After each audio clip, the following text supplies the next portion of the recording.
Bismillahirrahmanirrahim. Dear students, Assalamu alaikum and welcome back to my channel. I am your teacher Muhammad Aslan Sati and I am back with another informative lecture.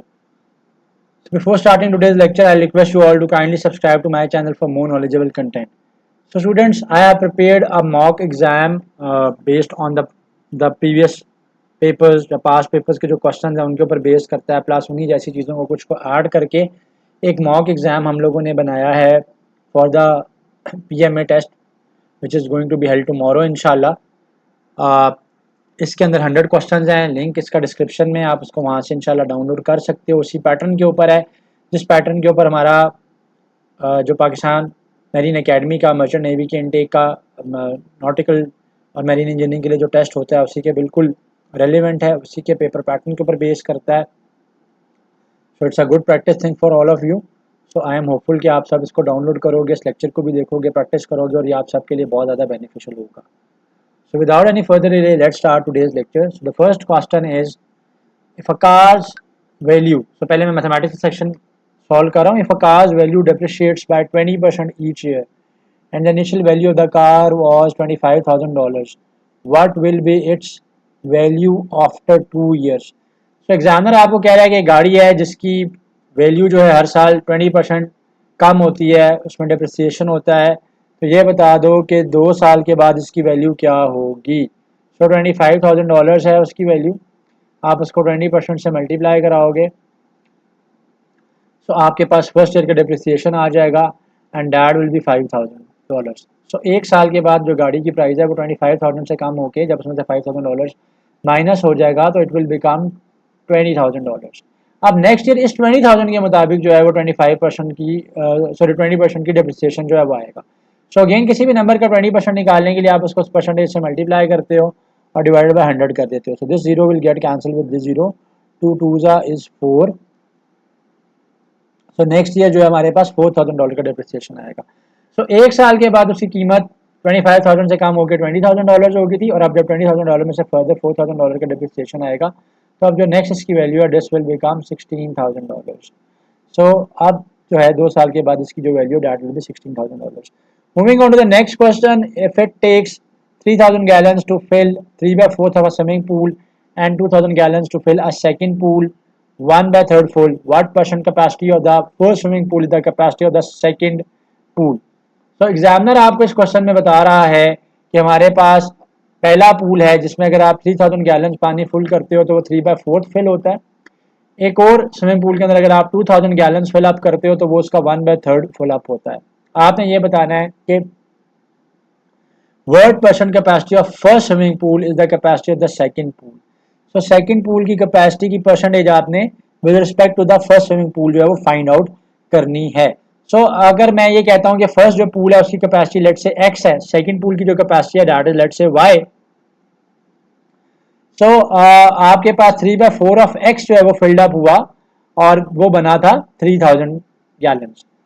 सो 3 के साथ cancel हो जाएगा, 1000 आ जाएगा, 4 के साथ multiply होगा, सो x की value आ जाएगी हमारे पास 4,000 gallons. So first swimming pool की जो टोटल कैपेसिटी है that is 4,000 gallons. Now let us find out the capacity of the second swimming pool. Second swimming pool 1/3 field हुआ था, मैंने उसको y से रिप्रेजेंट किया और 1/3 वो फिल्ड अप हुआ था ऑन 2,000 गैलन्स। ठीक है, तो 2,000 गैलन्स के ऊपर 1/3 फिल्ड हुआ था। सो y की जो वैल्यू है यानी 6,000 गैलन्स आ जाएगी। सो जो फर्स्ट पूल है उसकी जो कैपेसिटी है दैट इज 6,000 गैलन्स। अब आप उसको परसेंटेज में कन्वर्ट कर लेते हैं। सो 6,000 डिवाइडेड बाय 4,000 इंटू 100 कर लोगे आप। सो this will get cancel with this. ठीक है, आपके पास ऊपर आ जाएगा 600 डिवाइडेड बाय 4 आप करोगे जब तो यू विल गेट 150। सो 150% जो है वो बनता है इसका answer. Moving on to the next question, the examiner is telling us that a man spends 40% of his income on rent, 20% on groceries, and if he saves $1,800, which is 30% of his total income, how much is his total income? So एक आदमी की जो salary है उसमें से 40% वो rent पे लगा रहा है, 20% ग्रोसरीज पे स्पेंड कर रहा है, $1,800 सेव करता है और वो उसकी इनकम का 30% है। तो उसकी टोटल इनकम कितनी है? सो 30% गिवन है, वो कितना बन रहा है हमारे पास? वो $1,800 बन रहा है। एक्स मैंने टोटल अमाउंट निकालनी है, इंटू आप 100 कर दोगे, एक्स यहाँ डिवाइड हो रहा है वहाँ जाके मल्टीप्लाई हो जाएगा। सो $1,800 डिवाइडेड बाई 30 इंटू 100 किया 0 will get cancelled with 0, 3, 60 आ जाएगा. So this will be $6,000. So this will be $6,000. So moving on to the next question. If two pipes can fill a tank in 6 hours and 9 hours respectively, how long will it take both the pipes working together to fill the tank? So the examiner is telling us कि दो pipes हैं, एक pipe जो है वो tank को 6 hours में fill कर रहा है, सेकंड पाइप जो है वो टैंक को 9 आवर्स में फिल कर रहा है. ये बताओ कि दोनों पाइप्स अगर इकट्ठे काम करेंगे तो कितनी देर में फिल अप करेंगे. तो ऐसे क्वेश्चन मैंने आपको पहले भी सॉल्व करवाए हुए हैं. जो रेलिवेंट कंटेंट मैंने पीएमए का पुट अप किया हुआ है और मैं चैनल उसमें मैंने आपको ये बताया हुआ है कि इस सिचुएशन के अंदर आप रेट ऑफ वर्क निकाल लिया करो, या जिससे इस केस के अंदर रेट ऑफ फिलिंग निकाल लोगे आप. सो रेट ऑफ फिलअप मैं निकालूंगा. सो रेट ऑफ फिलअप कैसे आएगा? टाइम का रेसिप्रोकल लेके आएगा. सो अगर मैं फर्स्ट पाइप के रेट की बात करूँ तो डैट इज 1/6. सेकंड पाइप के रेट की अगर मैं बात करूँ डैट इज 1/9. मैं दोनों का एलसीएम ले लेता हूँ. So the LCM will be 9 into 6, ठीक है, प्लस 6 + 9 हो जाएगा. So I will be get with 15/54. So now this is the rate of filling up combinedly. ठीक है ना, ये पहले का रेट था, ये फर्स्ट वाले का रेट था फिलअप करने का R1 था, ये सेकंड पाइप का रेट था R2 था. And now this is the combined rate. So combined rate आया मेरे पास 15/54. Now again I will take the reciprocal to get the time. So the total time both the pipes combinedly filled it up. So 54/15 आ जाएगा. जब आप 54/15 करोगे तो answer will be 3.6 hours. So the answer will be 3.6 hours. So moving on to the next question. The sum of squares of two numbers is 85 and their product is 34. What is the sum of the two numbers? So examiner इस case में कह रहा है कि sum of squares of number यानी x square plus y square 85 है. Let's say first number is x, second is y. Squares का sum कर रहा हूँ तो 85 आ रहा है. Squares का सॉरी उनकी वैल्यूज का प्रोडक्ट जो है that is 34. तो ये बता दो कि sum of numbers क्या होगा. सिंपली आप x plus y whole square को यूज कर लें. So this will be x square plus y square plus 2 times xy. So this will be x square plus y square की value is 85 and this is 2 into 34. Plug in कर लोगे 68 plus 85 करोगे 121 आ जाएगा. x plus y whole square आ गया, दोनों तरफ आपने अंडर रूट ले लिया. So x plus y की जो वैल्यू है that will be 11. That is 11. Moving on to the next question. A bag contains 4 red balls, 5 green balls, 6 blue balls. What is the probability of drawing a red ball? So total हमारे पास 15 balls हैं. यहाँ पे हमने red की probability बतानी है. So probability of red हो जाएगी कि कितनी red balls हैं. They are 4. Total number of balls कितनी है? They are 15. So 4/15 is the answer.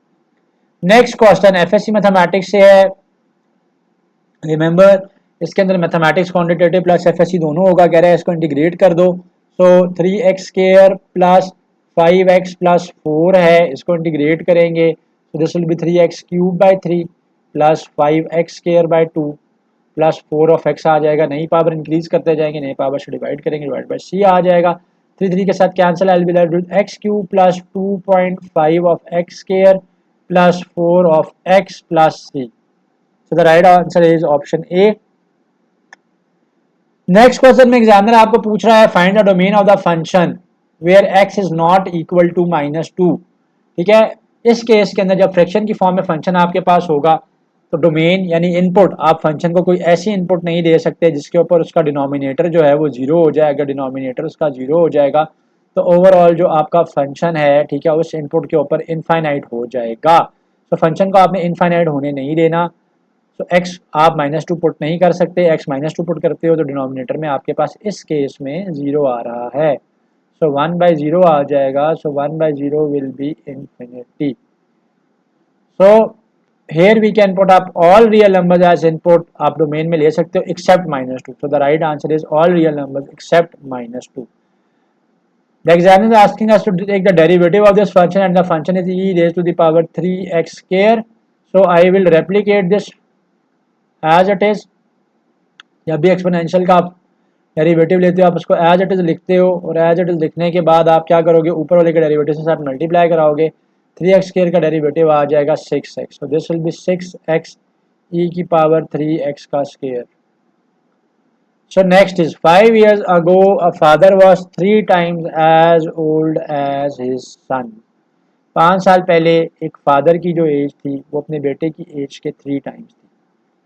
10 years from now, आज से 10 साल के बाद father will be twice as old as son, so 10 years onward उन दोनों की जो एज का डिफरेंस हो जाएगा वो डबल हो जाएगा कि बेटे की एज को अगर आप ट्वाइस करोगे तो वो फादर की एज आ रही है। What are their current edges?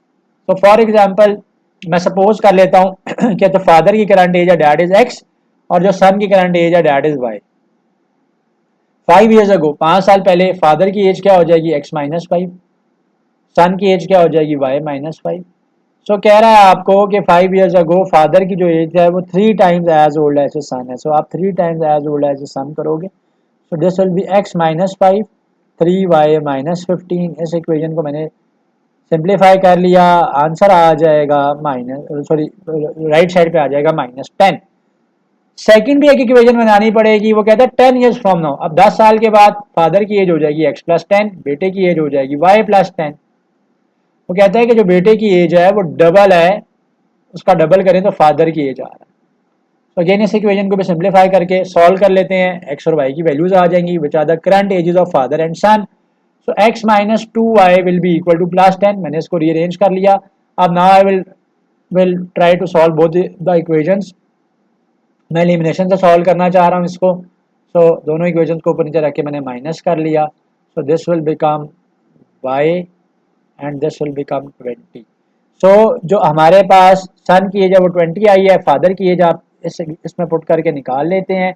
इसमें जब हम पुट करेंगे सो x-3 इंटू 20 करेंगे आप, -10 आ जाएगा, -60 आया, -60 को आप दूसरी तरफ ले जाओगे +60 हो जाएगा, x की एज 50 आ जाएगी। तो father is 50 years old and son is 20 years old.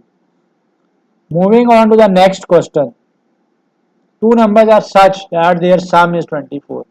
दो नंबर आपके पास ऐसे हैं कि जिनका sum is 24 and the sum of their squares is x square plus y square is 290.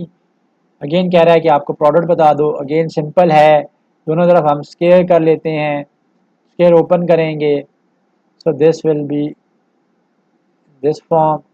सो 24 का स्केयर आ जाएगा यहाँ पे, ठीक है। Sum of their square is 290, 2xy आ गया। सो 24 का स्केयर करेंगे, 290 को उसमें से हम माइनस कर लेंगे। सो 25 के स्केयर में से 290 को मैंने माइनस किया, so I will be left with 2xy as 286। So 286 is my 2xy, इसे कैंसिल कर लूँगा, 2 1 जा 4 जा 3 जा।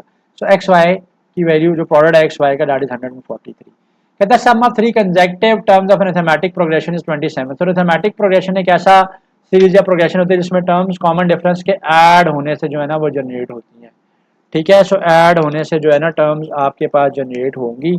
सो यहाँ पे मेरे पास क्या है कि मैं सपोज कर लेता हूँ कि और पूछा है मेरे से कि एंड प्रोडक्ट इज 720 और पूछा है मेरे से कि what is the middle term.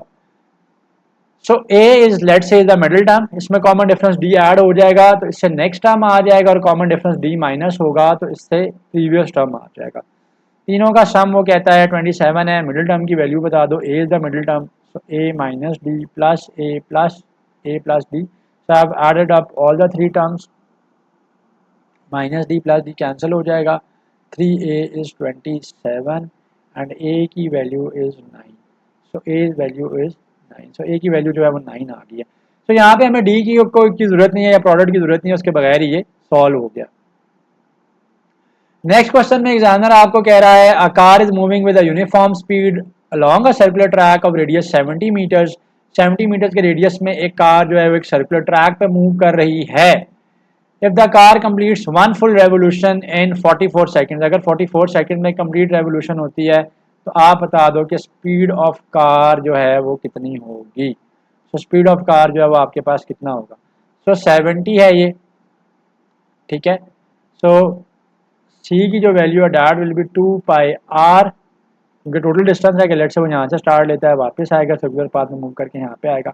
Total circle जो डिस्टेंस कवर किया, एक रेवोल्यूशन तभी कंप्लीट हो रही है और टाइम जो है वो इसका 44 सेकंड है। टोटल डिस्टेंस मैं पहले निकालूंगा। सो 2 इंटू पाई की value I am taking as 22/7, r is 70, 7 1 जा 7 10 जा, सो 2 22 जा 44, 44 10 जा 440 आ जाएगा। So total distance is 440, time is 44 seconds. So 44 second से आप इसको डिवाइड करोगे, सो 10 मीटर पर सेकेंड आपकी स्पीड आ जाएगी। So moving on to the next question, if a train travels 5/6 miles in 1/4 minutes, how many miles will travel in 1 hour. So ratio proportion से हम इसको सॉल्व कर लेते हैं। सो डिस्टेंस आएगा, फिर टाइम आ जाएगा, फिर मेरे पास अगेन डिस्टेंस और टाइम आएगा। So the distance is 5/6 miles, time ये जो है 1/1/4 जो फ्रैक्शन है, हम इसको सॉल्व करेंगे। 4 1 जा 4 आ जाएगा, 4 में आप 1 ऐड करोगे 5 आ जाएगा, ये 5/4 आ जाएगा। ठीक है। सो डिस्टेंस जो है हमारे पास वो हमने फाइंड आउट करना है। ठीक है, वो कितना ट्रैवल करेगा इन 1 आवर। 1 आवर में 60 मिनट्स है, क्योंकि मेरे पास ये वाला टाइम है मिनट्स में, तो मैं इसको भी मिनट्स में ही कंसिडर करूंगा, तो ही मेरे पास करेक्ट आंसर आएगा। अब product of extreme is equal to product of means होता है। सो 5/6 इंटू 60 आ जाएगा मेरे पास, and this will be 5/4 of x आ जाएगा। 6 1 जा 6 10 जा 50 आ गया, 4 से मल्टीप्लाई हो जाएगा 200 और फिर 5 से डिवाइड हो जाएगा 40। So 40 miles is the right answer है। So next question again mod का क्वेश्चन है। एक दफा प्लस के साथ 9 आएगा, एक दफा माइनस के साथ आएगा। इनइक्वालिटी है, सो this will B -9 greater than 2x - 5 and 2x - 5 is less than 9। So x के लिए सॉल्व कर लेंगे हम इसको। -4 less than 2x -2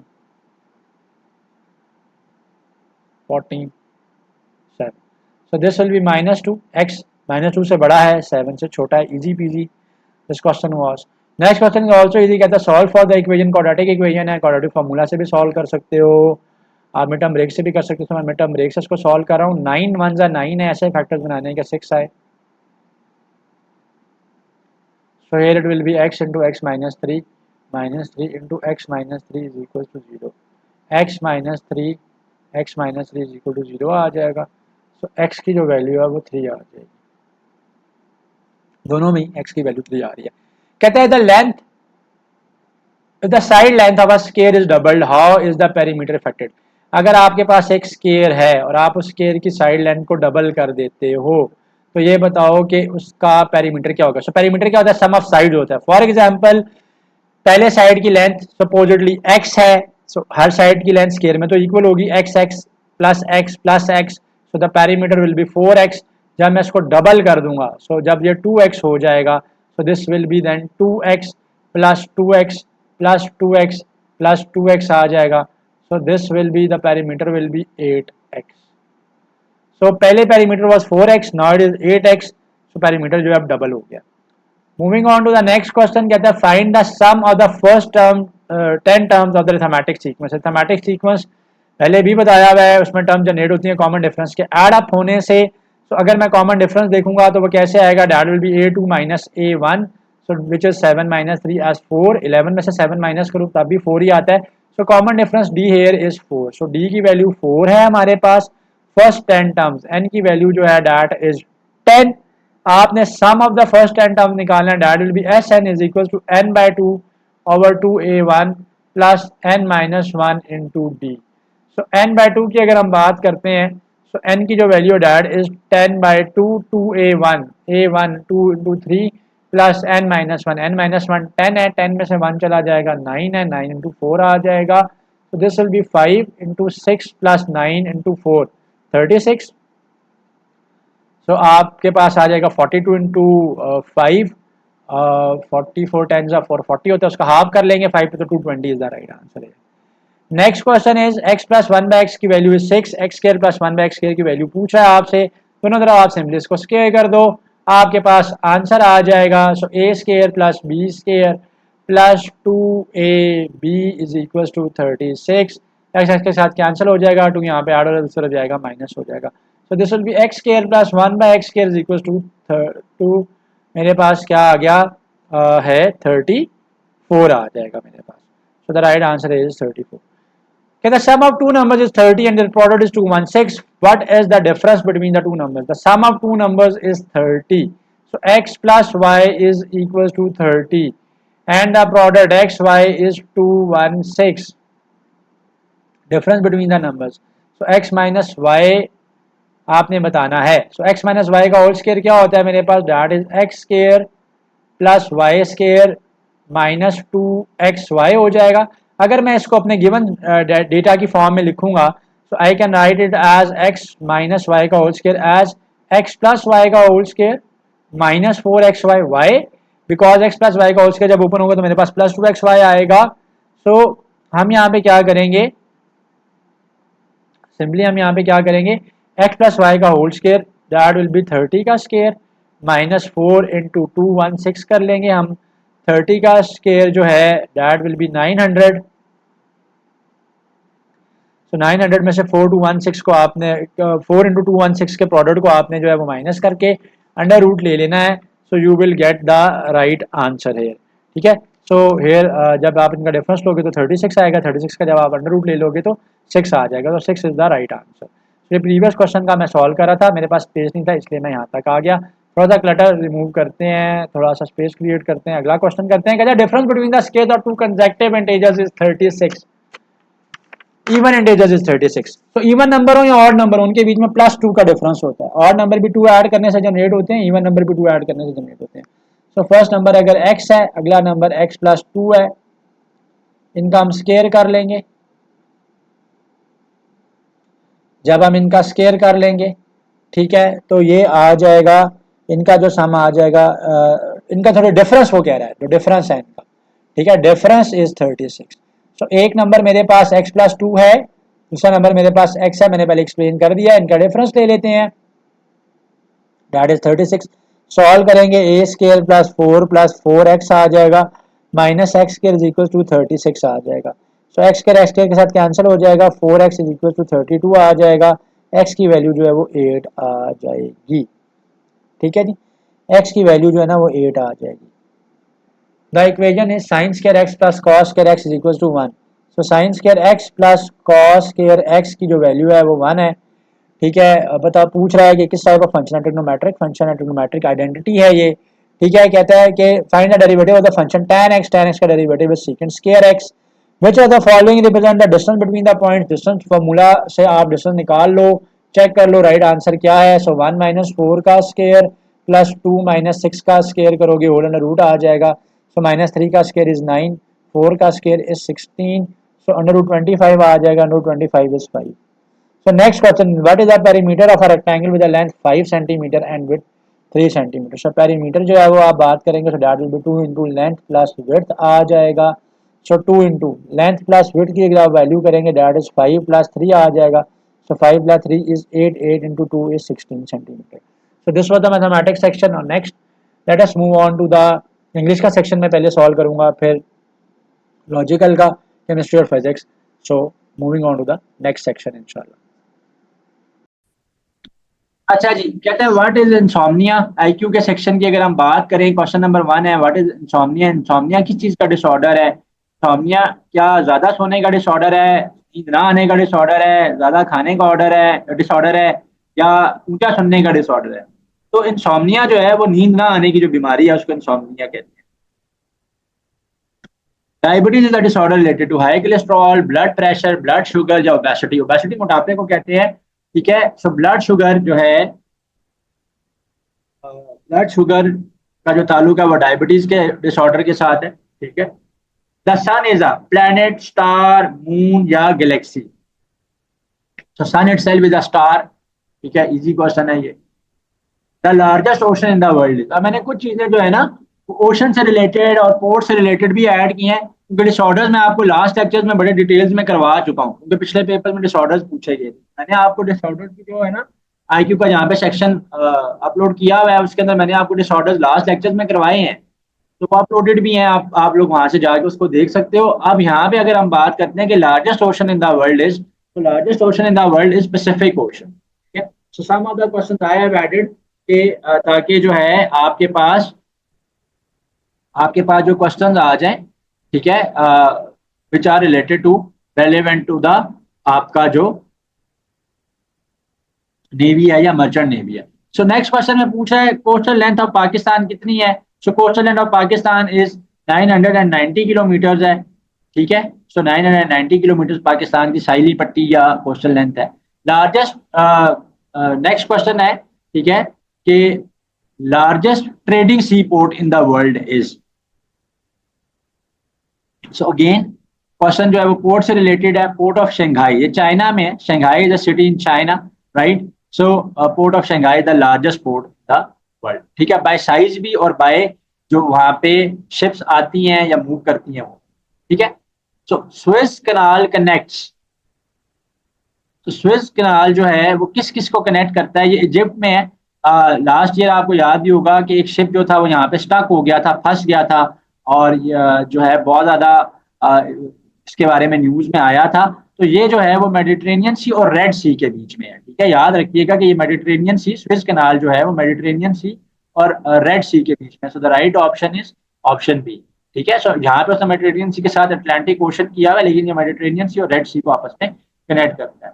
so an important sea port in Pakistan is, ठीक है, गवादर की पोर्ट क्या इंपॉर्टेंट है ज्यादा, कराची की पोर्ट इंपॉर्टेंट है ज्यादा, या पोर्ट कराची, सारी की सारी जो है ना हमारी ट्रेडिंग पोर्ट्स हैं, ठीक है। यहाँ पे हमारी ट्रेडिंग पोर्ट्स हैं, डिफेंस पोर्ट्स भी हैं, वो उरमाड़ा में है, पसनी में है, गवादर में भी है हमारी डिफेंस पोर्ट, कराची में भी है, but these are all important Pakistani sea ports from the prospective of business.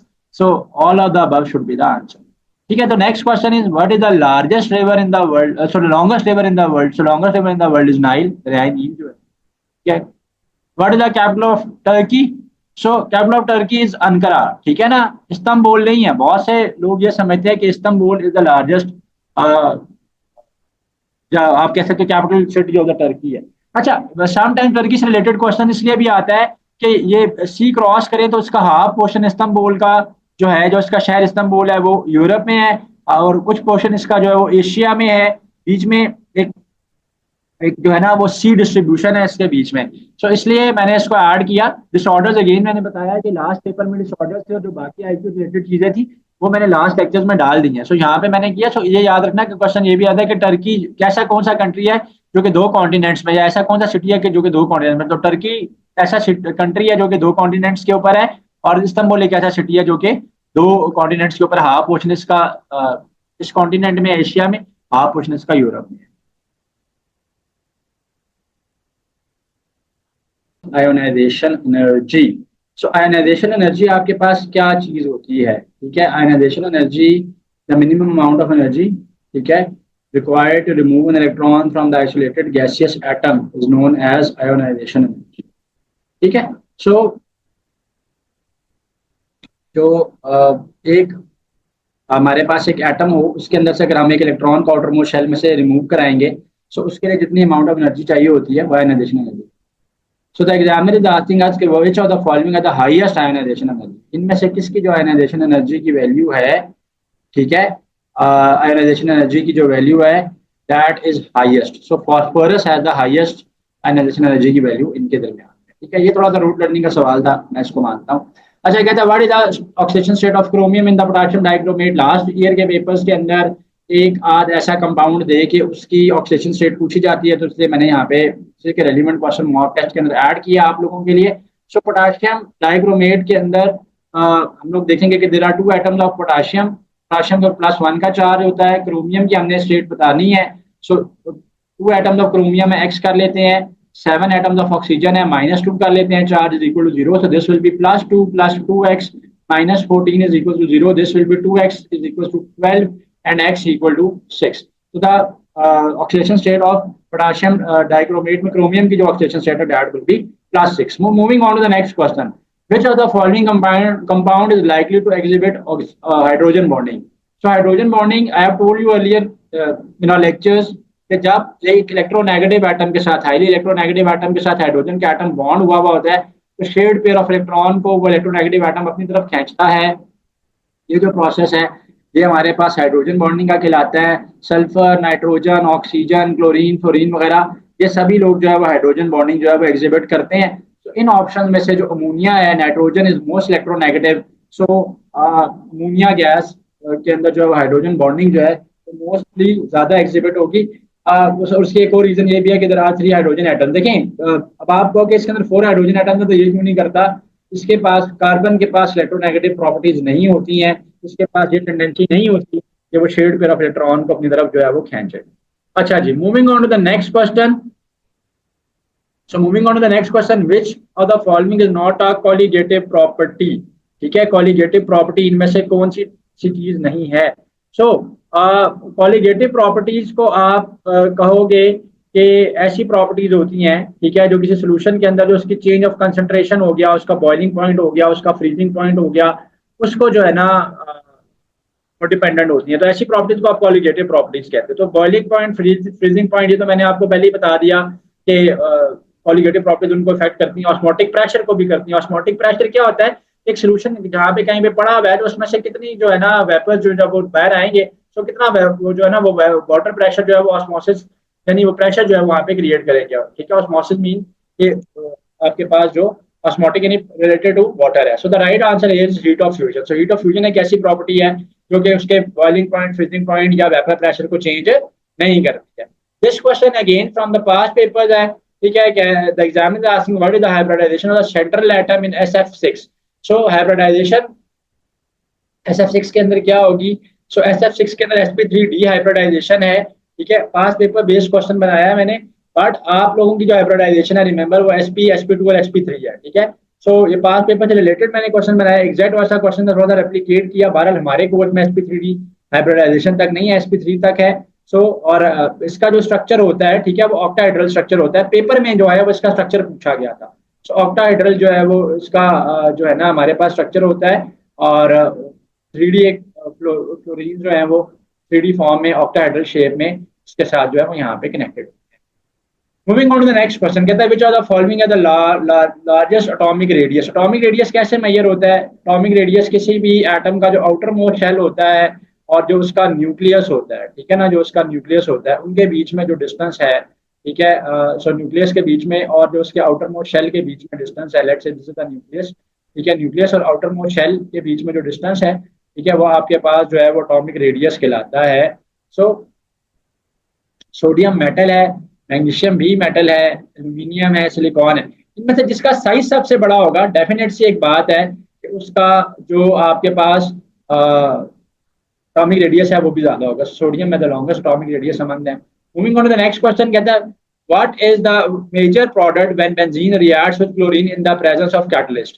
ठीक है, सो बेंजीन जो है ना when benzene reacts with a catalyst तो क्या प्रोडक्ट जो है वो बनता है, ठीक है। सो क्लोरीन के साथ जब रिएक्ट करता है in the presence of catalyst, so chlorobenzene will be form, ठीक है, और C6H5Cl बनेगा। Exact question from the past paper ही मैंने रेप्लिकेट किया, इसको चेंज नहीं किया। अच्छा, the last class I have told you guys कि जो भी आपके पास अल्केन्स, अल्कीन्स और अल्काइंस के प्रिपरेटरी मेथड्स है ना, और उनके ऊपर डिफरेंट कंडीशंस है उनके रिएक्शंस की, ठीक है, उसको भी देखना है आपने। पास पेपर्स के अंदर बड़े फ्रीक्वेंटली वो पूछे गए हैं, रिवाइज मैंने करवाए हुए हैं, और 10th क्लास की बुक से बेशक आप उसको देख लो। वो चीज़ें जो है वो पेपर ओरिएंटेड है, उनकी कंडीशन पूछी गई है। जैसा फॉर एग्जांपल देखें ना, हाइड्रोजनेशन का जो प्रोसेस है उसके अंदर निकल या कैडमियम जो है वो एज ए कैटलिस्ट यूज होता है, ठीक है। 200 के करीब एटमोस्फेरिक प्रेशर यूज होता है। 450 डिग्री सेल्सियस के करीब जो है वो उसका टेम्परेचर होता है, ठीक है। सो इस तरह की जो कंडीशंस हैं अल्केन्स, अल्कीन्स और अल्काइन के रिएक्शंस की, they were also in the past papers. So moving on to the next question, कहता है which of the following is the strongest acid. तो स्ट्रॉन्गेस्ट एसिड वो होगा जो कि बड़ा क्विकली आपको हाइड्रोजन आयन जो है वो देगा। सो हाइपोक्लोरस एसिड कहते हैं इसको, HClO4। स्ट्रॉन्गेस्ट एसिड है, साथ नेसेंट ऑक्सीजन भी बनाता है। नेसेंट ऑक्सीजन कहते हैं एटॉमिक ऑक्सीजन को। सो एटॉमिक ऑक्सीजन जो है वो आपके पास ज्यादा रिएक्टिव होती है as compare to the molecular जो आपके पास कहेंगे उसको फॉर्म में ऑक्सीजन है। So in the next question, in the electrolysis of molten NaCl what is produced at the cathode, ठीक है। सो जब NaCl की आप इलेक्ट्रोलिसिस कराओगे, आपके पास कैथोड के ऊपर क्या बनेगा? सो कैथोड आपका नेगेटिव टर्मिनल है, ठीक है जी। कैथोड आपका क्या है? नेगेटिव टर्मिनल है। और जब भी NaCl इलेक्ट्रोलाइज होगा तो उसके इलेक्ट्रोलिसिस के अंदर आपके पास Na पॉजिटिव और Cl नेगेटिव आइंस बनेंगे, क्योंकि Na के ऊपर पॉजिटिव चार्ज है। सो कैथोड के ऊपर जाके डिस्पोज होगा आपका चार्ज होगा आपका सोडियम, ठीक है जी। अच्छा, which are the following molecule the bond angle of 109.5 degree. Again hybridization का लेक्चर जो है बड़ा डिटेल में करवाया था, और ये करवाया हुआ है मैंने आपको कि अल्केन्स के अंदर जो है वो sp3 हाइब्रिडाइजेशन होती है मोस्टली, अल्कीन्स के अंदर जो है वो sp2 है, और अल्काइंस के अंदर sp हाइब्रिडाइजेशन है, और अल्केन्स जो sp3 हाइब्रिडाइजेशन होती है वहाँ पे 109.5 डिग्रीज का हमारे पास जो है वो बॉन्ड एंगल बन रहा होता है। तो इसमें से अल्केन जो है वो मीथेन है। कार्बन डाइऑक्साइड के बीच में जो एंगल है 180 डिग्री का बनेगा, ठीक है, और that will B N angle of 180 degree. BF3 का मैंने बताया हुआ, वाटर का मैंने बताया हुआ है कि 104.5 डिग्रीज का एंगल जो है वो आपके पास बनता है। Next question, which of the following ion will produce a coloured solution in water. कहता है कौन सा आयन जब पानी में जाएगा तो एक कलर्ड सॉल्यूशन जो है वो बनाएगा हमारे पास। सो आयरन जो होता है ये ब्राउनिश या ब्राउनिश ग्रीनिश टाइप जो है वो जब भी इसके आयन्स वाटर के अंदर होंगे तो वो स्ट्रक्चर बनाते हैं, ठीक है, हमारे पास वो सोल्यूशन बनाते हैं, उस कलर का सोल्यूशन बनाते हैं। विच of the following statement is true about a spontaneous process. Spontaneous process ऐसा प्रोसेस होता है स्टूडेंट्स जिसके अंदर उसको स्टार्ट करने के लिए आप जब आप एक दफा एनर्जी दे देते हो तो वो जब आप एनर्जी उसको दे देते हो उसके बाद वो उसी एनर्जी को यूटिलाइज करके आगे खुद ही कैरी ऑन रहता है, वो रिएक्शन कंटिन्यू रहता है। ऐसे रिएक्शन को आप जो है वो स्पॉन्टेनियस रिएक्शन कहते हो। सो लेट अस सी कि क्या एग्जांपल्स हैं। कहता है स्पॉन्टेनियस रिएक्शन जो है वो energy of the system, entropy of the system को डिक्रीज करता है, एंट्रोपी ऑफ द सिस्टम को इंक्रीज करेगा सराउंडिंग्स के ऊपर। It always decrease the free energy of the system, it always increase the enthalpy of the system. तो याद रखिएगा क्योंकि ये कॉन्टिन्यूसली प्रोसेस हो रहा होता है और एट द एंड जो एनर्जी यूटिलाइज होना शुरू हो जाती है तो एंट्रोपी ऑफ द सिस्टम को क्या कर रहा होता है, क्या कर रहा होता है, डिक्रीज कर रहा होता है। What is the main reason for the high boiling point of water. High boiling point of water की वजह क्या है, हाइड्रोजन बॉन्डिंग है। डिस्कस हो चुका है, ऊपर भी आया है कि इलेक्ट्रोनेगेटिविटी जो है वो हाइड्रोजन बॉन्डिंग का बायस बनती है और पानी के अंदर जो हाइड्रोजन बॉन्डिंग है। और ये वजह भी है कि ये वाटर का एनॉमलस बिहेवियर भी है। जब टेम्परेचर जो है वो बिलो फ्रीजिंग चले जाते हैं तो पानी की अपर लेयर जो है वो तो आइस में कन्वर्ट हो जाती है, और जो लोअर लेयर है, ठीक है, वो अपर लेयर जो है वो एज एन इंसुलेशन ऐड करती है, और जो नीचे वाला पानी है वो फ्रीज अप नहीं होता और उसकी वजह से मैरीन लाइफ भी जिंदा रहती है। So hydrogen bonding plays a very vital role in the properties of water. So moving on to the next question, question 14 कहता है which of the following the primary alcohol, ठीक है। So methanol is the primary alcohol, CH3OH। So primary alcohol, primary alcohols की क्या definition है। So primary alcohols और साथ ही आपके पास सेकेंडरी अल्कोहल्स भी होते हैं, टर्शियरी अल्कोहल्स भी होते हैं, ठीक है। सो प्राइमरी अल्कोहल्स वो होते हैं कि जिसके अंदर जो मेन कार्बन एटम होता है ना, प्राइमरी जो आपका कार्बन एटम होता है, आपका OH का जो आयन है उसके साथ बॉन्डेड होता है। अगर मैं इसका structure boys I will draw the structure out of it. So this will be like this, right. So CH3OH, so methanol है, ठीक है। सो प्राइमरी कार्बन एटम के साथ ये कनेक्टेड है, सो ये प्राइमरी अल्कोहल, ठीक है। Moving on to the next question. So the next question, which of the following compounds will undergo nucleophilic substitution, ठीक है। न्यूक्लियोफिलिक सब्सटीट्यूशन ऐसी सब्सटीट्यूशन होती है कि जिसके अंदर जो इलेक्ट्रॉन रिच स्पीसीज होते हैं, जिनके पास एक्स्ट्रा इलेक्ट्रॉन पड़ा हुआ होता है, अनशेयर्ड इलेक्ट्रॉन पड़ा होता है, वो दूसरों को वो इलेक्ट्रॉन देते हैं, ट्रांसफर करते हैं, और उसको जो है उसके साथ जो है वो फॉर्मेशन जो है, बॉन्ड फॉर्मेशन जो है वो स्टार्ट करते हैं, ठीक है। सो न्यूक्लियोफिलिक सब्सटीट्यूशन जो है वो ऐसे रिएक्शंस को कहते हैं। और इसके अंदर जो है ना आयोडीन जो है, ये जो CH3I जो है ये आपके पास जो है सब्सटीट्यूशन करेगा।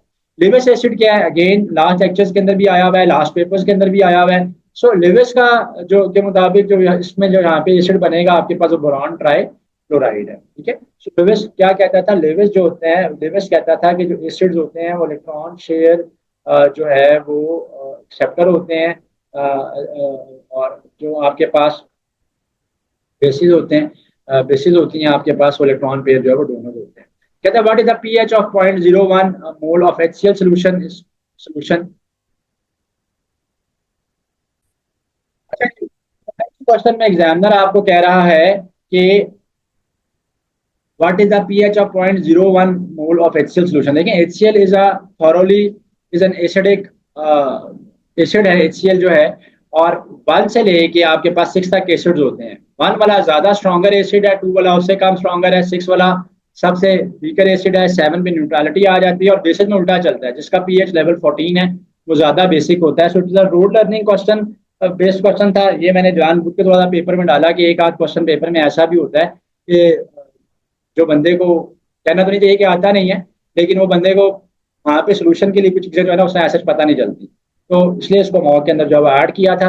लेकिन एसिड है, सो जब आप स्ट्रॉन्ग एसिड्स में से होता है HCl जो है, सो 1 या 2, मतलब सिखाने की बात यहाँ पे यह है कि अगर आपको यहाँ पे क्या कहते हैं कि गैस भी करना पड़े, फिर आप 1 या 2 को रखिएगा, क्योंकि आपको ये बताना चाहिए कि HCl जो एक स्ट्रॉन्गर एसिड है, जैसी पानी के साथ ये हाइड्रोलाइज होता है तो H पॉजिटिव और Cl नेगेटिव आइन जो है ये देता है, बड़ा रिगरसली देता है, बड़ा क्विकली देता है। सो इसका पीएच जो है वैसे 2 होता है। अच्छा जी, moving on to the next question, कहता है which of the following is the correct order of increasing electronegativity. So fluorine की तो इलेक्ट्रोनेगेटिविटी सबसे ज्यादा है, ये तो एक बात सबसे क्लियर होगी। उसके बाद ऑक्सीजन की, फिर नाइट्रोजन की, कार्बन की, ठीक है। देखें फ्लोरीन, क्लोरीन जो है ना, ये दोनों तो बहुत ज्यादा सुपर इलेक्ट्रोनेगेटिव है।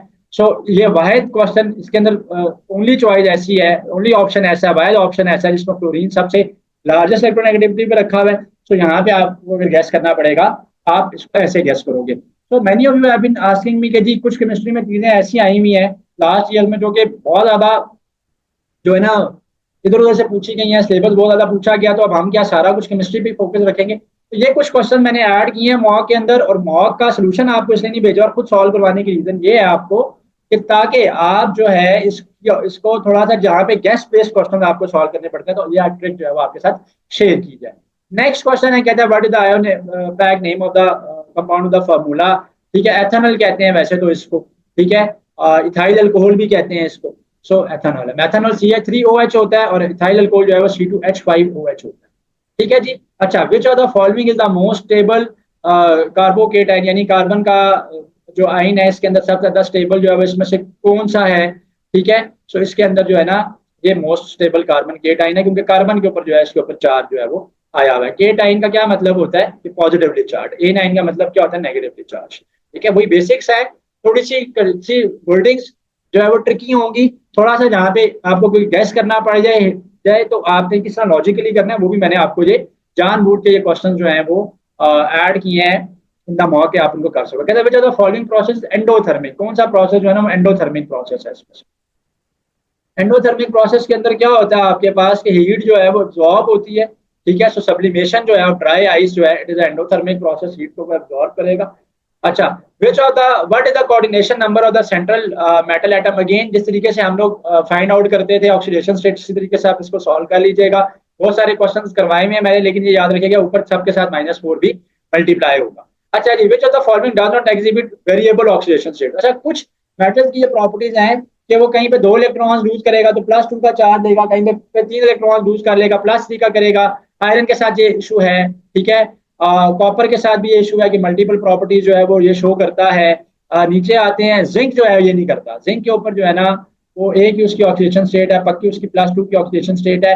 मैंगनीज के साथ भी ये वो +2 की भी ऑक्सीडेशन स्टेट शो करता है, +3 की भी करता है। Again this is the basics from the जो आपका मैट्रिक है उसके अंदर से चीजें। Which are the following synthetic polymer, synthetic चीजें वो होती हैं जिनको आप आर्टिफिशियली लैब के अंदर प्रिपेयर करते हो। सो इसमें से नायलॉन जो है ना ये आप सिंथेटिकली लैब में प्रिपेयर करते हो by process of polymerization. Polymerization के अंदर क्या होता है स्टूडेंट्स के, हमारे पास एक मोनोमर होता है, उसी मोनोमर को जो है ना हम रेप्लिकेट कर रहे होते हैं। ठीक है, सो ये प्रोसेस जो है पॉलीमराइजेशन के थ्रू जो है वो नायलॉन जो है वो क्रिएट होता है आर्टिफिशियल क्लोथिंग बनाने में, जो हमारे बैग्स के मटेरियल्स होते हैं उनको बनाने में ये यूज होता है। ठीक है, वाटर प्रूफिंग के लिए यूज होता है। Which of the following is a weak electrolyte. ठीक है, इनमें से वीक इलेक्ट्रोलाइट जो है वो आपके पास कौन सा है? ये क्वेश्चन पास पेपर में से एग्जैक्ट उसी तरह रिपीट हुआ हुआ है, पहले सॉल्व हुआ हुआ है ये हमारे पास। मैंने आपको बताया कि जो जितना स्ट्रॉन्ग इलेक्ट्रोलाइट होगा बड़ा क्विकली जो है ना वो H पॉजिटिव आइन जो है वो देगा। ठीक है, वो बड़ा क्विकली जो है वो H पॉजिटिव आइन देगा। CH3COOH है। ठीक है, सो हमारे पास आएगा CH3CO negative plus OH positive आ जाए। ठीक है, सो ये जो है हमारे पास जो है ये वीक जो है वो इलेक्ट्रोलाइट जो है ये यहाँ पे बनेगा। बाकी सारे जो है बड़े क्विकली जो है वो आयनाइज होते हैं, जिसको आयनाइज होते हैं थोड़ी सी एक हिंड्रेंस होती है। ठीक है, थोड़ा सा ये time. So next English portion. English portion में एग्जामिनर आपको पहले कॉम्प्रिहेंशन का पैराग्राफ दे रहा है। So there will be a comprehension का paragraph in your English section. इससे हो सकता है 2 से 3 क्वेश्चन जो मैंने जो है वो छोटे पैसेजेस इसके अंदर ऐड किए हैं, और एक एक क्वेश्चन ही उनमें से पूछा हुआ है। कहता था young woman stepped on to the train platform, heart pounding as she look around anxiously, anxiously का मतलब होता है घबराहट में देखना या किसी चीज को तलाश करने के लिए देखना, बड़ा ढूंढने के लिए देखना। Train was late and she feared she would miss her connection. So the question is, what was the woman afraid of? Missing the train, losing her luggage, being late for a meeting, missing her connection. ये given है, ठीक है? Read the passage and answer the question. The mountain range stretched far into the distance, its snow-capped peaks reflecting the glow of the setting sun. ठीक है, mountain range बहुत दूर तक फैली हुई थी, उसकी जो पीक्स थी, जो उसकी चोटियों पे जिन पे बर्फबारी पड़ी हुई थी, उनके ऊपर जब सनलाइट पड़ती थी तो रिफ्लेक्ट करके ग्लोइंग पिक्चर जो है वहां पे बनाती थी। What is the setting described in the passage? A forest, a beach, a mountain range, or a desert? A mountain. So moving on to the next question. Calm is to stormy. Analogy है, analogies paper में होती हैं. Calm is to stormy as peace is to. So calm and stormy are the opposite of one another. So they are the opposite of one another. So peace का भी हमारे पास opposite होना चाहिए. सो piece का opposite यहाँ पे क्या होगा? हार्मनी होगा। हार्मनी का तो मतलब सुकून ही होता है, आपस में भाईचारा होता है। ट्रैंक्विलिटी का भी यही होता है। स्टिलनेस का भी मतलब होता है कुछ शोर शराबा नहीं है, हालात ठीक चल रहे हैं। सो पीस इज टू वॉर होगा, ठीक है, पीस इज टू वॉर होगा, ठीक है, ऑपोजिट इसका। सो जो गिवन वर्ड का रिलेशनशिप है वो दे के आपने अपना आंसर जो है वो मार्क करना होगा। Flower is to bouquet, bouquet क्या होता है? जो गुलदस्ता जिसको आप उर्दू में कहते हैं, bouquet is a combination of flower. Book किस चीज का कॉम्बिनेशन होती है? बुक क्या वर्ड्स का कॉम्बिनेशन होगी या पेजेस का कॉम्बिनेशन होगी, या बुक लाइब्रेरी के अंदर होती है वो कॉम्बिनेशन होगा, या बुक में चैप्टर्स होते हैं। तो अगर आप देखो तो कलेक्टिव नाउन जो है ना, कलेक्टिवनेस उसकी बाद में है, बुके बाद में है, इंडिविजुअल पहले है। सो बुक पहले है, तो बुक के अंदर पेजेस हैं, हम उसकी बात नहीं करेंगे। बुक कहाँ पे कलेक्टिवली पाई जाती है? लाइब्रेरी में। सो this is how library will be the right answer. The antonym of abundant is, abundant का मतलब होता है बहुत ज्यादा किसी चीज का होना, फरावानी होना किसी चीज की। सो प्लेंटीफुल, इनफ, कॉपियस, इसका भी यही मीनिंग होता है। स्कार्स का मतलब होता है किसी चीज की कमी होना, स्कार्सिटी यानी मिकदार में कमी होना। एंटोनिम ऑफ हॉस्टाइल, हॉस्टाइल का एंटोनिम बताना। हॉस्टाइल कहते हैं किसी ऐसी चीज को जो कि बड़ा अनफ्रेंडली होता है, ठीक है, बड़ा उसका रूड एटीट्यूड होता है, बड़ा वेलकमिंग एटीट्यूड नहीं होता, अनवेलकमिंग एटीट्यूड। हॉस्टाइल का एंटोनिम मुझे तो ऐसा फ्रेंडली लग रहा है, लेकिन ऑप्शन देख लेते हैं। अग्रेसिव का भी मतलब ये हॉस्टाइल, डेंजरस भी, कोल्ड, कोल्ड भी ऐसा है कि बड़ा ठंडे मजा, एक हम तो उर्दू में कहते हैं ना ठंडा, ठंडे मिजाज का, वो तो एक अलग बात है। कोल्ड इंग्लिश में कहेंगे ऐसा कि जो बड़ा कोल्ड हार्टेड है, बड़ा सख्त हार्टेड है, यानी वो बहुत ज्यादा लिफ्ट नहीं कराता किसी को, बहुत ज्यादा किसी को हेल्प आउट नहीं करता, ठीक है। सो friendly is the antonym. So antonym बताना, सिनोनिम बताना है। कैंडिडेट का पास्ट पेपर्स में से है। कैंडिडेट का मतलब होता है वो चीज जो कि अनएक्टेड होती है, नेचुरल फॉर्म ऑफ इवेंट्स में होती है। सो ओपन होगा इसका ऑप्शन, यानी खुल्लम खुला जो है वैसा ही है, कुछ इसमें। ऑडेशियस, देखिए ऑडेशियस होता है somebody who has the audacity, आप इंग्लिश में कहते हैं the audacity to say something, यानी जो बड़ा जो आप ये कहोगे कि जिसमें हिम्मत होती है to say something. So brave is the much better option है, ठीक है जी। अच्छा जी, he dashed to the store before it closed, correct form of verb डालनी है। he went to the store before it closed, easy है, ठीक है। नेक्स्ट क्वेश्चन है, I dashed the car by the time you arrived. I will repair the car, I repaired the car, I will have repaired the car by the time you. So this was an easy one. She is afraid of spiders होना चाहिए, ये तो जुबानी मुझे आ गया option देखे बगैर। किसी he agreed to the terms and conditions होता है, ठीक है। he agreed to the, वो जो भी वहां पे कंडीशंस थी, टर्म्स थी, उनके साथ एग्री हो गया। The new policy was implemented to dash the quality of education, improve the, increase the, enhance the, और टू डिग्रेड द। वैसे तो यहाँ पे इनहेंस भी हो सकता है, ठीक है, क्वालिटी ऑफ एजुकेशन के लिए क्लोज चॉइस है, लेकिन इंप्रूव कर लो तो ज्यादा बेहतर है। मैंने student struggle with maths because they find it dash to understand, बहुत से स्टूडेंट स्ट्रगल करते हैं, ठीक है, यानी उनको डिफिकल्टी होती है मैथ्स के साथ, क्योंकि because they find it dash to understand, difficult to understand, challenging to understand, hard to understand, easy to understand. Easy तो हो ही नहीं सकता, ठीक है, इजी तो का मतलब होता है तो फिर तो वो स्ट्रगल ही ना करते। सो डिफिकल्ट, चैलेंजिंग, हार्ड, ये तीनों ही आ सकते हैं यहाँ पे। लेकिन जब भी किसी पर्सन की बात की जाती है, किसी सब्जेक्ट की बात की जाती है, उस टास्क को डिफिकल्टी लेवल पे तोला जाता है, उस पर उसको परखा जाता है। So difficult is a much better answer. Challenging तो होता है ना, बहुत ज्यादा डिफिकल्ट हो गया, चैलेंज किया जाता है किसी को। हार्ड है, कोई चीज बहुत ही मुश्किल है, बियॉन्ड द स्कोप है। तो क्वेश्चन की अगर आप की बात करते हैं तो वहां पे डिफिकल्टी और इजीनेस होती है। The government decided to dash new laws for the protection of environment, ठीक है, the government decided to introduce the new laws होना चाहिए। वैसे यहाँ पे अबॉलिश का तो मतलब है खत्म करना है, एस्टैब्लिश का मतलब है बनाना, ये भी नहीं हो सकता। डिमोलिश का मतलब भी होता है गिरा देना। सो इंट्रोड्यूस ही मुझे बेहतर ऑप्शन लगा, मैंने पहले ही तो introduce will be the right choice. So this was the English section of it. English की चीजें हैं इसमें से, और इसको भी मैंने सॉल्व आपके लिए करवा दिया।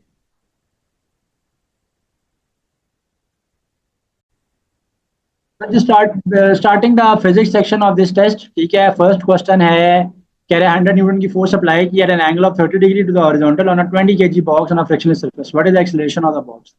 तो आपने बॉक्स की जो है ना वो एक्सेलरेशन निकालनी है। तो बॉक्स की जब आप एक्सेलरेशन निकालोगे तो F is equal to M A को आप यूज करोगे। ठीक है, F is equal to M A को आप यूज करोगे। हॉरिजॉन्टल कॉम्पोनेंट है ना फोर्स का, तो हॉरिजॉन्टल कॉम्पोनेंट जो फोर्स का होता है वो क्या होता है, वो एफ कॉस थीटा होता है। वो एफ कॉस थीटा होगा, 100 इंटू कॉस ऑफ थीटा आ जाएगा। सो फोर्स आ जाएगी, वो मैस आपका 20 है। ये जो है वो आपने निकालना है, जीरो जीरो के साथ कैंसिल हो जाएगा, टू इसके साथ कैंसिल हो जाएगा तो 5 आ जाएगा। 5 कॉस ऑफ 30 डिग्री आ जाएगा। कॉस 30 जो है वो 0.866 होता है, √3/2 होता है। ठीक है, सो 0.86 से जब 5 मल्टीप्लाई होगा तो 4.3 मीटर पर सेकेंड के अंदर आ जाएगा। अच्छा जी, कहते हैं current of 3 amperes flow through a resistor of 6 ohms, what is the power dissipated by the resistor. So resistor है आपके पास 3 एम्पियर्स का, इसमें से करंट जा रहा है, रेजिस्टेंस वहां पे जो है 6 ohms की है। सो पावर डेसिपेशन इस केस में होगा I square R. So I square is 3 का square and R is 6, so 9 6 is 54 watts. So 54 watts is the right answer. So moving on to the next question, a ball is dropped from a height, a ball is dropped from the height of 50 meters. ठीक है, 50 meters की height से आपने ball drop की है। जी को वो कहता है आप राउंडेड ऑफ वैल्यू में 10 ले लो। What is the speed of the ball just before it hits the ground. Ground पे हिट करने से पहले जो बॉल है उसकी क्या स्पीड होगी। थर्ड इक्वेशन ऑफ मोशन को यूज करेंगे हम इसमें, 2as is equal to V F square minus V I square हो जाएगा। जब बॉल ऊपर से नीचे आती है तो शुरू में वो रुकी हुई है, V I will be zero. ठीक है, तो ये तो हो जाएगा जीरो का स्केयर, वी एफ का स्केयर हमने निकालना है। बॉडी नीचे आ रही है तो जी की वैल्यू पॉजिटिव ली जाएगी, 10 ले लें। हाइट की जगह पे डिस्टेंस ले लो, 50 आ जाएगा ये। ठीक है, सो दिस विल बी 5 2 10, और जीरो आ जाएगा 100, 100 इंटू 10 1000 आ जाएगा। सो वी एफ स्केयर है। ठीक है, इसका जब हम अंडर रूट ले लेंगे, जब हम इसका अंडर रूट ले लेंगे तो हमारे पास इसका आंसर आ जाएगा। ठीक है जी, ये 100,000 ही बनता है या मैंने गलत कर दिया। 2 AG H 50 है ना, 2 10 20 है, 50 इंटू 20 कर लो, जीरो जीरो क्रॉस आ जाएगा, जीरो आ जाएगा, 2 5 1000 आ जाएगा। हाँ, तो 100 मीटर पर सेकंड आती है, ये 30 बन। ठीक है जी, ये आ जाएगा हमारे पास। अच्छा, सो नेक्स्ट हम करेंगे, कहते हैं विच of the following waves has the shortest wavelength. Shortest wavelength जो है ना, कौन सी वेव की है आपके पास। सो जिसमें से जो शॉर्टेस्ट वेवलेंथ है आपके पास, ठीक है, वो गैमा रेज की है। गैमा रेज की वेवलेंथ सबसे शॉर्टेस्ट होती है और पेनिट्रेटिंग पावर इनकी सबसे ज्यादा होती है। ठीक है ना, पेनिट्रेटिंग पावर जो है वो इनकी सबसे ज्यादा होती है, यानी चीजों के अंदर से पास ऑन हो जाती है। इसी वजह से होती है कि इनकी जो वेवलेंथ है वो कम है। What is the potential difference across a 4 ohm resistor with a current of 2 amperes flow through it? Ohm's law लगा लो, V is equal to IR, so 4 into 2 कर लेंगे। ठीक है, 8 volts आ जाएंगे। So 8 volts is the right answer. A charged particle moves in a uniform magnetic field. What is the path of the particle of velocity is perpendicular to the magnetic? ठीक है, सो इस case के अंदर जो आपका particle होगा वो circular path adopt करेगा। ठीक है, क्योंकि परपेंडिकुलर है उसकी वेलोसिटी। सो साइन 90 है, इसमें हो जाएगा साइन 90 होता है। तो साइन 90 जो है वो 1 होता है, और बॉडी जो है वो जो जो चार्ज है वो सर्कुलर पाथ के अंदर जो है वो रिवॉल्व करना start. So moving on to the next question, कहते हैं half life of radioactive substance is 3 hours. ठीक है, हाफ लाइफ क्या होता है, हाफ लाइफ वो टाइम होता है कि जिस टाइम के अंदर आपका, अगर शुरू में आपने लेट से 100 आइटम्स दिए हुए उस रेडियो एक्टिव मटेरियल के, तो एक हाफ लाइफ पीरियड गुजरने के बाद उसका हाफ रह जाएंगे, यानी 50% रह जाएंगे। जब एक और हाफ लाइफ गुजरेगा तो इसका 50% रह जाएंगे, सो ऑन इस तरीके से चलता है। कहता है what fraction of the original substance will be left after 9 hours. तो 3 आवर्स उसका हाफ लाइफ है। सो 9/3 करेंगे तो कितने हाफ लाइफ गुजरे हैं, 3 गुजरे हैं। एक हाफ लाइफ में वो 1/2 रहता है। सो 3 हाफ लाइफ गुजरते हैं तो 1/2 की पावर 3 कर लेते हैं हम लोग। 1/8 आ जाएगा। सो 1/8 ऑफ द वो लेफ्ट करेगा अपना ओरिजिनल, उससे से जो है 1/8 जो है वो रह जाएगा पीछे। अच्छा जी, आगे बात करते हैं। कहते हैं in young double slit experiment the slit separation is increased, what happen to the fringe spacing on the screen. ठीक है, अगर आप स्लिट सेपरेशन को बढ़ा दोगे, जब आप स्लिट सेपरेशन को बढ़ा दोगे तो आपको जो फिनोमेना है ना रिफ्रैक्शन का, ठीक है, वो कम हो जाएगा, वो डिक्रीज हो जाएगा।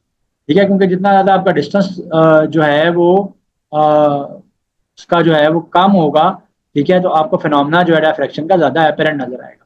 अच्छा, इसके बारे में पूछ रहे थे रात को आप लोग मेरे से, तो उसके बारे में बता दूं। आप यहाँ पे लेंस फार्मूला यूज कर लो ना, 1/f is equal to 1/p plus 1/q। कहते हैं object is placed at a distance of 15 centimetre, focal length जो है वो 10 सेंटीमीटर की है, नेचर ऑफ द इमेज जो है वो क्या होगी। तो क्यू जो है वो तो इमेज हाइट है, फोकल लेंथ जो है वो 10 है, 1/10 आ जाएगा, और डिस्टेंस ऑफ ऑब्जेक्ट 1/15 है, प्लस 1/q हो जाएगा। इसको सॉल्व कर लेते हैं हम लोग। जब मैं 1/q के लिए मैं इसको सॉल्व करूंगा, तो this will B 1/10 minus 1/15, so this will B 15 में से 10 चला जाएगा, डिवाइडेड बाय 150 आ जाएगा। सो ऊपर आ जाएगा 5, नीचे आ जाएगा 150। सॉल्व कर लेते हैं हम लोग। जो सॉल्व करते हैं, सो 5 1 30 आ जाएगा। सो क्यू जो है ना वो 30 सेंटीमीटर के ऊपर जाके बने। सो क्यू की जो वैल्यू है वो 30 सेंटीमीटर के ऊपर जाके बनी है। और ऑप्शन में पूछा कि इमेज आपके पास रियल बनेगा इन्वर्टेड बनेगा। जी हाँ, ऐसा ही होगा, रियल इमेज बनेगा, क्योंकि आपका जो इमेज डिस्टेंस है उसकी वैल्यू पॉजिटिव जब भी आती है तो रियल इमेज बनता है। इन्वर्टेड बनेगा, ठीक है, इमेज साथ जो, अगर ये नेगेटिव होता तो वर्चुअल इमेज बनता आपके पास। ठीक है जी, ये याद रखना है आप। सो अगर क्यू की वैल्यू नेगेटिव आ रही हो वर्चुअल इमेज, क्यू की वैल्यू पॉजिटिव आ रही हो रियल इमेज, और चूंकि ऑब्जेक्ट जो है मिरर के ऊपर है तो इन्वर्टेड इमेजेस बनते हैं। लेंसेज के अंदर जो है वो अपराइट या स्ट्रेट इमेजेस जो है वो आ जाती हैं। 10th क्वेश्चन को देखते हैं। कहता है ट्रांसफॉर्मर है जिसके अंदर 500 टन है प्राइमरी कॉइल में, और 1000 टन है सेकेंडरी कॉइल में। सो एन पी मेरे पास जो है that is 500, N S is 1000 turns. ठीक है, if the input voltage is 220 volt, अगर आपकी वीपी इज 220 वोल्ट है, तो बता दो आपके पास कि what is the output voltage. तो आपकी सेकेंडरी वोल्टेज जो है क्या होगी। So V S by V P is equal to N S by N P को मैं यूज कर लूंगा। ठीक है, सो मैंने सेकेंडरी वोल्टेज निकालनी है जो कि मेरे पास आउटपुट वोल्टेज है। सो वी एस आ जाएगा एन एस, एन एस की जगह पे मैं पुट करूंगा 1000, एन पी की जगह पे मैं पुट करूंगा 500, और वीपी की जगह पे इनपुट वोल्टेज 220 थी, सॉल्व कर लेते हैं, ये डबल हो जाएगा एक दूसरे का। सो 440 वोल्ट हो जाएगा। ठीक है, जिसकी रेजिस्टेंस जो है डैट इज 10 ओम्स। ठीक है, so resistance at R naught temperature is R naught is 10 ohms. At 0 degree Celsius 15 ohms के ऊपर, यानी आर टी टेम्परेचर के ऊपर इसकी रेजिस्टेंस जो है वो टी टेम्परेचर जब 100 डिग्री सेल्सियस है, बता रहा है, पूछा है कि टेम्परेचर कोफिशिएंट क्या है। सो टेम्परेचर कोफिशिएंट आएगा आपके पास R T minus R naught. ठीक है, डिवाइडेड बाय आपके पास आ जाएगा R naught into delta T, ये इसका फॉर्मूला है। ठीक है, सो आर टी रेजिस्टेंस है आपके पास 15, आर नॉट है 10, R naught is again 10, delta T temperature का डिफरेंस जो है वो 100 है। मैं इसको केल्विन में नहीं कन्वर्ट कर रहा क्योंकि डिग्री सेल्सियस के मुताबिक उसने कोफिशिएंट दिया। अगर केल्विन में होता तो केल्विन में लेके जाते, और डिग्री सेल्सियस को केल्विन में लेके जाने के लिए उसमें आपको पता है ना, टू हैव टू ऐड 273। तो this will be 5, this will be 10 into 100। सो 5 1 जा 5 2 जा आ जाएगा। ठीक है, सो 1/200 आ जाएगा। सो 1/200 आ जाएगा, जो कि होगा मेरे पास 0.005 डिग्री सेल्सियस। डिवाइड कर लेना ना आप, 1 इधर पुट करके 200 बाहर है। सो पॉइंट लगाओगे और एक जीरो लगाओगे, फिर एक जीरो और लगाओगे। ठीक है, फिर एक जीरो और लगाओगे, 1000 आ जाएगा, 5 आ जाएगा, सो 1000। ठीक है जी, so this is how you will be solving this. Moving on to the next question. कहता है what is the total energy stored in a capacitor of 4 microfarad charge to a potential difference of 200 volts. So energy of a capacitor given by 1/2 C V का square. 1/2 C is 4 micro, ठीक है, 10 की power -6, V का square is 200 का square. ठीक है, 2 1 जा 200 जा। ठीक है, 4 इंटू 100 जो है वो 400 आ जाएगा, इंटू 200 आ जाएगा, इंटू 10 की पावर -6 आ जाएगा। सो 4 2 जा 8 आ गया, और यहाँ पे जीरोस जो है मेरे पास बनते हैं, 4 जीरोस बनते हैं, 10⁻⁻6 है, तो 5 पॉइंट इधर, छठा इधर जाएगा, 6, तो 0.08 आना चाहिए, 0.08 जाओ हमारे पास आ जाएगी। सॉल्व भी कर दिया इसलिए ताकि विदाउट कैलकुलेटर सॉल्व करना है। कहता है एस्केप वेलोसिटी जो है प्लैनेट की वो 11.2 किलोमीटर पर सेकेंड। ठीक है जी। सो एस्केप वेलोसिटी के बारे में पूछ रहा है 11, और कह रहा है कि एस्केप वेलोसिटी प्लैनेट की जो 11.2 किलोमीटर पर सेकंड है। What would be the escape velocity the mass of the planet doubles but the radius remains constant. So देखें, जो एस्केप वेलोसिटी होती है उसका फॉर्मूला क्या होता है, that is under root 2gm/r।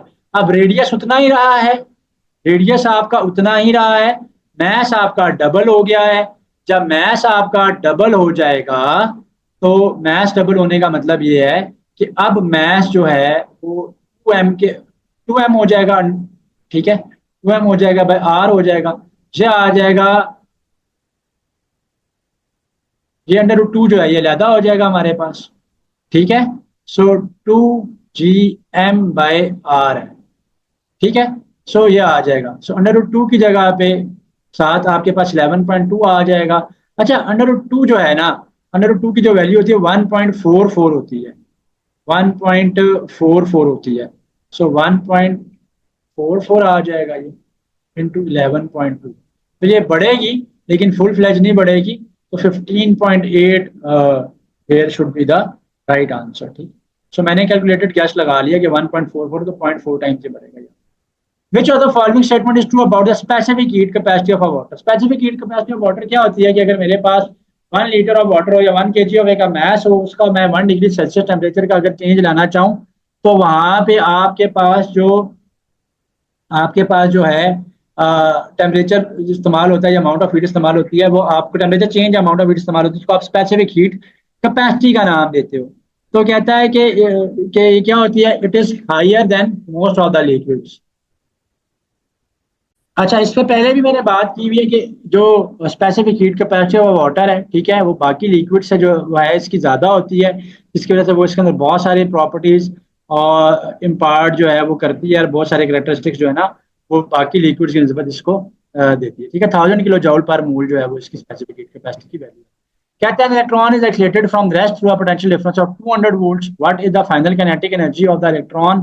ठीक है, so kinetic energy of electron हम लोगों ने निकालनी है, तो काइनेटिक एनर्जी ऑफ इलेक्ट्रॉन के लिए जो फॉर्मूला होगा ना मेरे पास, ठीक है, वो होगा मेरे पास वर्क डन। ठीक है, जो इलेक्ट्रिकल एनर्जी का वर्डन होता है वो मेरे पास होता है, वर्डन होता है Q.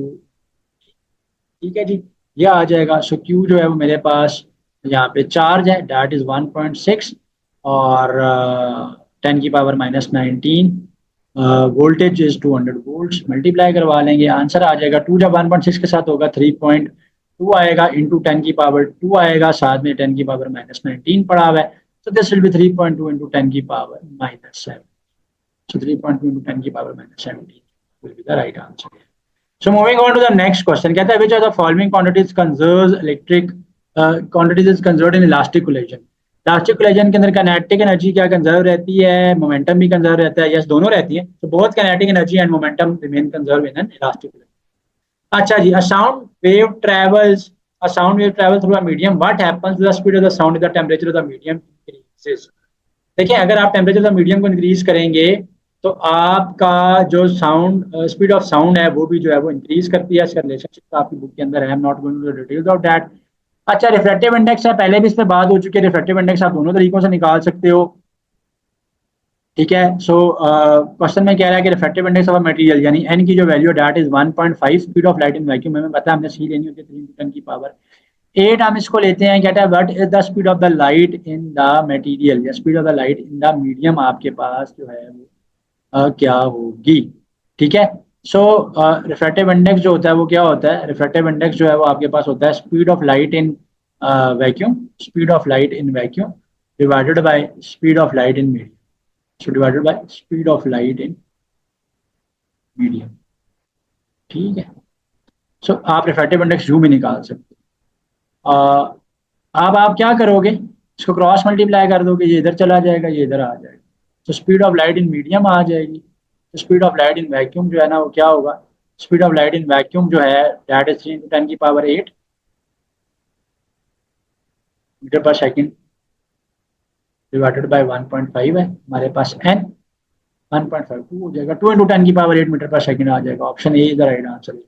So moving on to the question number 19, कहता है bullet is fired horizontally from a gun if the gun is fired on the surface of the earth and the same bullet is fired on the surface of the moon, which of the following is true about the time taken to hit the ground? Ground से मुराद है कि वो जिस जगह पे fire हुई है वही होगा, क्योंकि मून के ऊपर ग्रेविटी बहुत ज्यादा कम है, ठीक है ना। अर्थ की ग्रेविटी की वैल्यू 9.8 है, मून की ग्रेविटी की वैल्यू 1.66। सो ये लॉन्गर टाइम लेगा मून के ऊपर वापस आने के लिए, क्योंकि force of gravity on the moon जो है वो वीकर है और उसको ज्यादा टाइम लगेगा, क्योंकि उसको फोर्स ही काम है उसको वापस लाने। Like, comment, and subscribe.